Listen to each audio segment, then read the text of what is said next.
There we go. Santiago, it's been kind of a wild week for you, right? The late change in opponent, I guess, kind of lay out how things unfolded for you this week. Yeah. This typical week, crazy. I have 10 years in the company. First time they're happy with me. But that's the fight business, right? These things happen, and it's okay, man. I'm happy to have somebody, to can punch in the face and take my money and back to home. How soon did you know that Robbie was out and they were going to have to find somebody else? They called me Sunday night. Sunday late night. I'm surprised.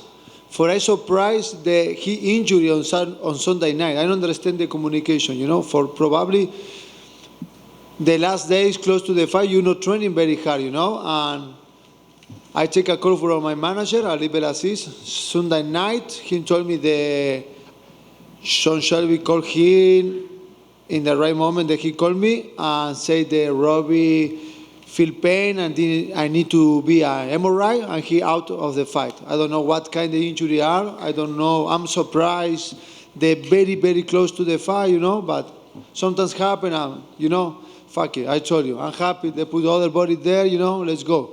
I was going to say, what was your attitude? Just get me anybody? Like, I don't care who it is? Or did it matter who the opponent is? No, I don't care. I'm training, For sure the style are different, but in the end of the day, I'm a fighter.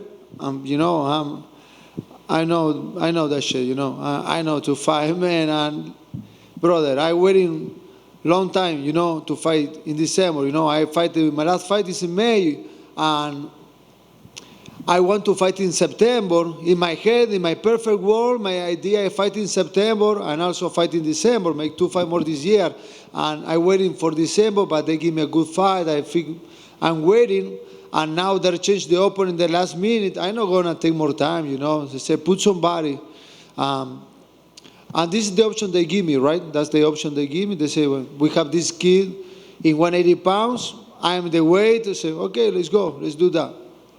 Do you bother to watch tape or break them down? I mean, it's so close. Can you develop a game plan, or do you just say, I've been doing this, No, fuck it, man. I go to sleep. I'm happy that I don't need to cut the weight, and let's see what happened on Saturday, man. I'm a fight dog, I know that shit.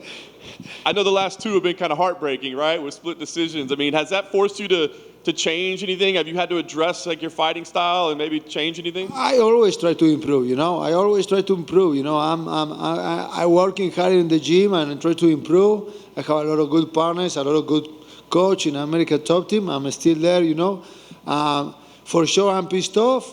Both fights, I think they won. They're close. A lot of people think they won. But let's go see what happened this Saturday night. I'm ready to do my best.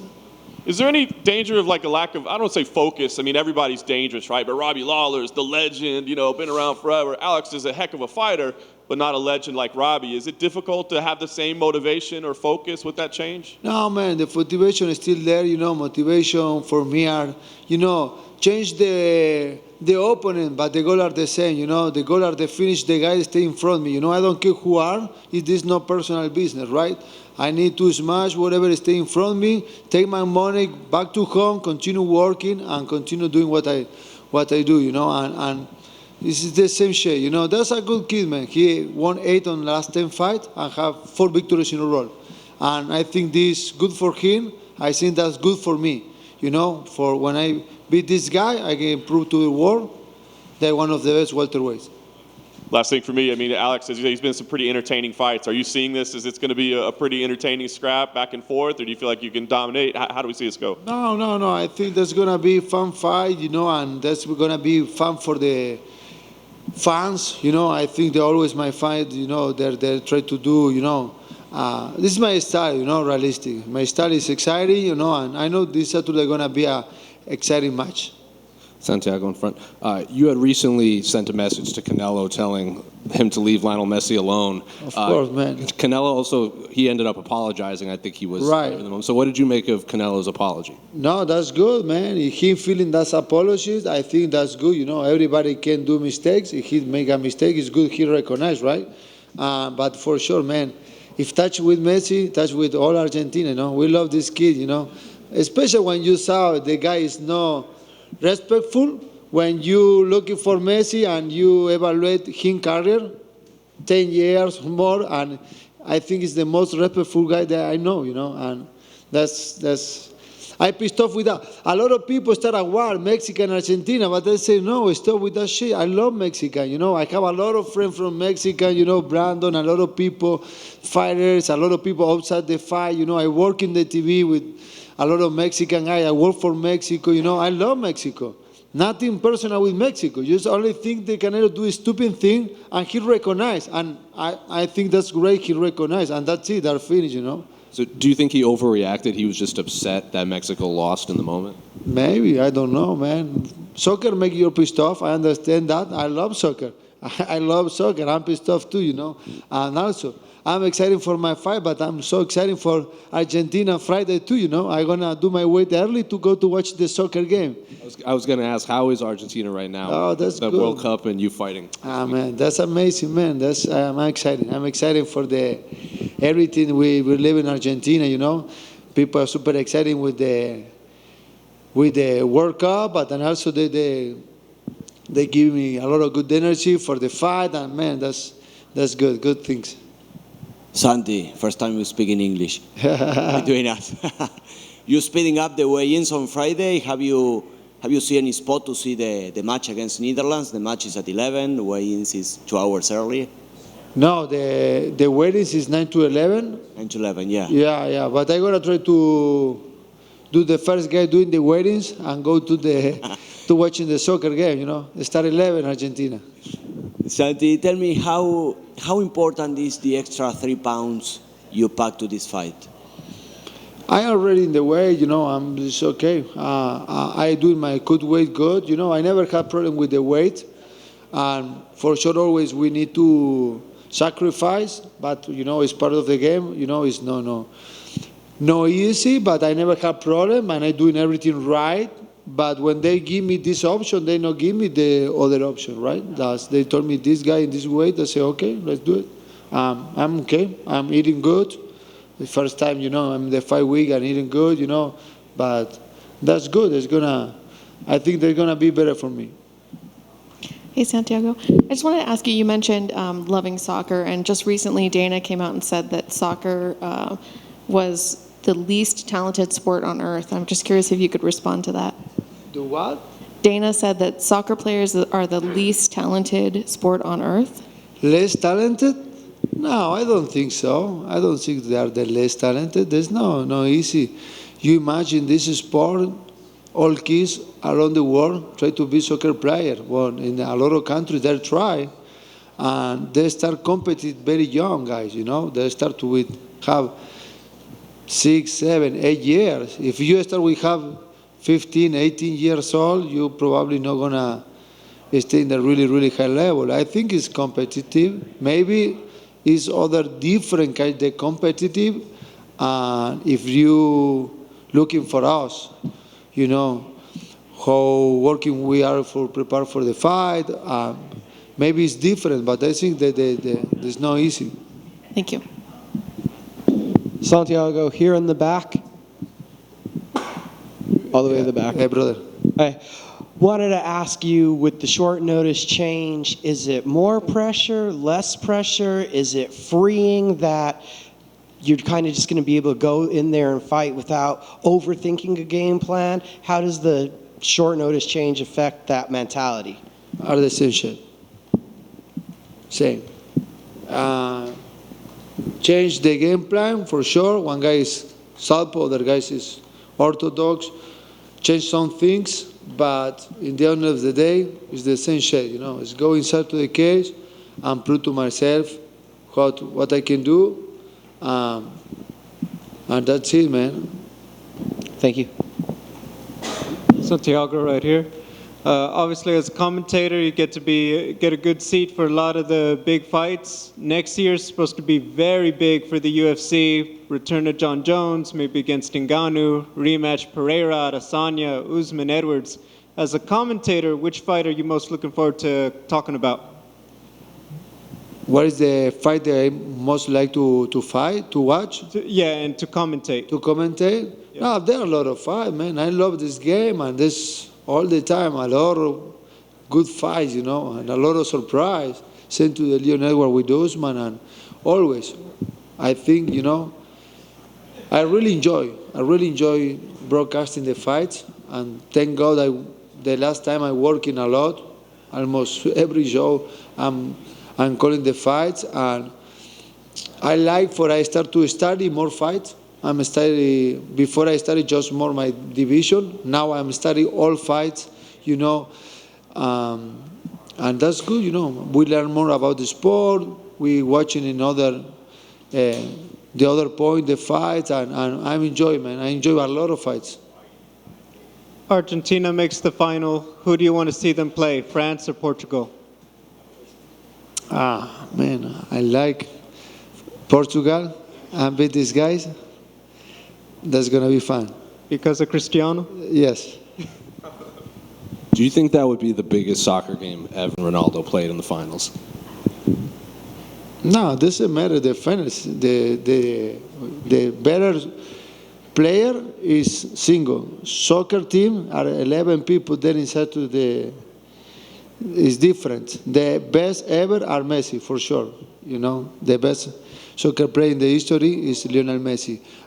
Cristiano Ronaldo for sure is good too. But if supposed to their play and Portugal won this, and that doesn't matter. You know, for this when we're talking the best player is the single man, and the single man, in my opinion, are Lionel Messi. Santiago, gracias por visitarnos un ratito durante este gran evento, el más grande pues, para terminar el año. Claro, gracias a vos. Cuéntanos un poquito cómo ha estado el campamento, cambio de oponente, cómo está todo para este sábado para ti. Nosotros nos preparamos, hacemos todo un trabajo estratégico. Obviamente, cuando tenemos un oponente asignado, es un deporte para gente que tal vez no lo entiende tanto, un deporte donde lleva mucha estrategia, donde se podría decir que es un juego de ajedrez, y uno hace una preparación para eso. Cuando te cambian un oponente, cambian algunas cosas en cuestión de estrategia, pero cuando hay que poner en la balanza, por lo menos yo lo tengo que mirar, para mí es mucho más importante estar peleando y estar midiéndome contra otro atleta que también está en la misma situación, porque él tampoco sabía que iba a pelear conmigo, entonces el estudio creo que no estuvo de ninguna de las dos partes. Para mí es mucho más importante estar en acción con lo que hay, que son cosas que en el negocio de la pelea pasan, y enfrentar este desafío y mostrar que soy capaz de pasar por encima de estos desafíos también, ¿no? De estos cambios y de lo que se dio en esta pelea. De acuerdo. Y un desafío que no tienes es lo de dar peso. ¿Qué ventaja es estar en una categoría un poquito más grande? O sea, casi medio, pero no tienes que, o sea, la disciplina, matarte para dar el peso. ¿Se sientes más contento? Sí, está bueno. La verdad que yo ya me venía cagando de hambre un poquito, venía bajando bien el peso y ahora me lo cambiaron, pero está bien. Ahora sí puedo comer un poco más en la semana de la pelea y estamos bien. Estamos bien con el peso, eso no es una presión. Porque siempre te ves de buena actitud, o sea, sonríes, es todo padre, pero te ves todavía más animado. Y sí. Me imagino que es porque no tienes que tener esa rutina. Sí, obviamente que a pesar de que yo siempre soy bien, como vos dijiste, animado, siempre el corte de peso te va sacando energía, eso es inevitable, ¿no? Es fisiológico, por más buena voluntad que le ponga, cuando le sacas el combustible al cuerpo, el cuerpo lo siente, pero obviamente ahora tengo más combustible, tengo más energía, está buenísimo, y como te dije, este es un nuevo desafío, en un peso pactado, hay pelea que es lo importante, así que ahí vamos. Claro que sí, man. Y con tu oponente, claro, te va a dar un duelo fuerte, va a estar dura. ¿Te da más ánimo todavía estar ahí enfrente de todos los fans? ¿Vas a estar en T-Mobile en comparación que fuera aquí en el Apex o algo así? Me encanta que sea una cartelera paga por evento, donde hay un título mundial en juego, estar en la cartelera estelar. La verdad que para mí estar representando a mi gente, una vez más es un orgullo. Trabajé mucho y, como te digo, a pesar de los cambios que hubo, se toma el desafío como vino y vamos ahí arriba a dar lo mejor el sábado y a representar a toda la gente que viene creciendo en mí. De acuerdo. Y finalmente, para mí, hablaste un poquito sobre ello en el tema en inglés. Por favor, tu opinión con todo esto de Argentina y de Canelo y de Messi, la cosa. Mira, creo que Canelo se equivocó en criticar a Messi por una acción separada. De hecho, cuando vos ves el video no hay nada. Si vos me decís que la agarró y la prendió fuego, está bien, no voy a decir nada, no importa que sea Lionel Messi. O sea, si tuvo una actitud irrespetuosa me va a callar la boca. Pero lo primero que yo hice cuando vi el Twitter, porque yo lo sigo a Canelo, ir a ver el video. Cuando vi el video no vi nada, al contrario, él corre la camiseta para no pisarla con el botín, entonces eso como que me enojó. No sé si lo hizo para poder generar medios, si lo hizo para, no sé, para simpatizar más con los mexicanos o si lo hizo también porque estaba dolido por el partido, tal vez una reacción. No sé cuál fue el motivo, pero sí en el momento reaccioné porque lo que digo, cuando vos criticás a una persona en un medio público, más cuando es alguien que tiene tanto poder, vos tenés que evaluar. O sea, no por una acción separada le vas a criticar a una persona que tiene una carrera intachable. Messi es una persona muy respetuosa. Entonces, creo que en ese punto él se equivocó y por eso salía a decirlo. Tal vez si hubiera sido un jugador más controversial, un jugador que yo sé que puede haber hecho algo, tal vez no, pero de la manera que lo hizo y con Messi creo que ahí se equivocó y nada, lo marqué. Yo creo que mi reacción fue la misma de todos los argentinos, de salir a defenderlo a Leo. Yo aparte lo conozco y sé cómo es. Y nada, bueno, después se disculpó, aceptaba las disculpas y se terminó la historia. Bueno, pues que vive el fútbol, vive el UFC y buena suerte el sábado. Gracias. Y el viernes.